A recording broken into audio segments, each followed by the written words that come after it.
সামনে ভোট, আমাদের এই ভোটকে বানচাল করার জন্য জোটের গণজোয়ার দেখার পরে এক দলের ঘুম হারাম হয়ে গেছে। সেই জন্য তারা নারী কার্ড ব্যবহার করছে। তাদের কার্ডের অভাব নাই, নারী কার্ড, চান্দা কার্ড, লাল কার্ড, নীল কার্ড, আবার কি কার্ড দিবে? Family card. আমরা এইসব ফ্যামিলি কার্ডের ধার ধারি না, এইসব চাইও না নারীরা। আমরা নারীরা চাই কি চাই? আমরা রাস্তাঘাটে শান্তিপূর্ণভাবে হাঁটতে চাই। আমরা এই চান্দাবাজি দেখতে চাই না। বাংলাদেশে অস্ত্র ছিল, তার চেয়ে একটা বড় অস্ত্র ছিল কি জানেন? শব্দের অস্ত্র। রাজাকার বলে বলে আমাদের ভাইদেরকে খুন করা হয়েছে না? তারপর সেই রাজাকার হয়ে উঠেছে সবচেয়ে শক্তিশালী অস্ত্র, হয়েছে না? আজকে লন্ডন থেকে নেতা তারেক রহমান এসে গুপ্ত শব্দ ব্যবহার করছে। এই গুপ্ত শব্দ রাজাকারের চেয়েও শক্তিশালী শব্দ হয়ে উঠবে ইনশাল্লাহ। এই গুপ্ত শব্দ দিয়ে আমরা জোটকে ইনশাল্লাহ বিজয়ের পক্ষে নিয়ে যাবো ইনশাল্লাহ। শুনেন, এইসব শব্দের রাজনীতি খেলেন না, এগুলো শেষ হয়ে গেছে।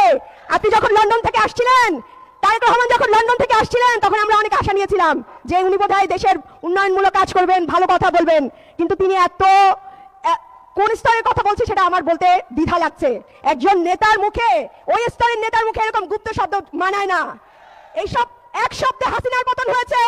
আপনারা যদি এইসব শব্দ ব্যবহার করে মানুষকে ঠেকাতে চান, তাহলে কি হবে?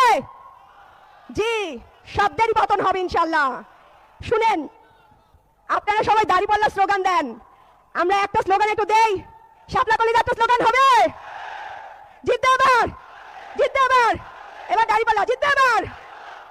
শুনেন ভাইরা, আমাদের জামাত ইসলামের ভাইরা আমাদের ভাইদের জন্য অনেক কষ্ট করছেন। আমাদের বোন, আমরা আবার বোনরা তাদের পাশে দিয়ে কষ্ট করছি। আমরা ইনশাল্লাহ জোট সরকারকে এইভাবেই এগিয়ে নিয়ে যাব।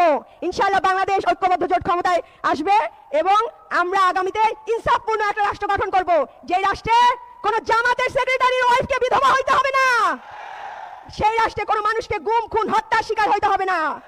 সেই রাষ্ট্রই আমরা গঠন করবো ইনশাল্লাহ। এবং সেই রাষ্ট্রে সবাই মিলে আমরা হাতি হত্যার বিচার করতে পারবো না? সবাই দোয়া করবেন, ভালো থাকবেন। আসসালামু আলাইকুম।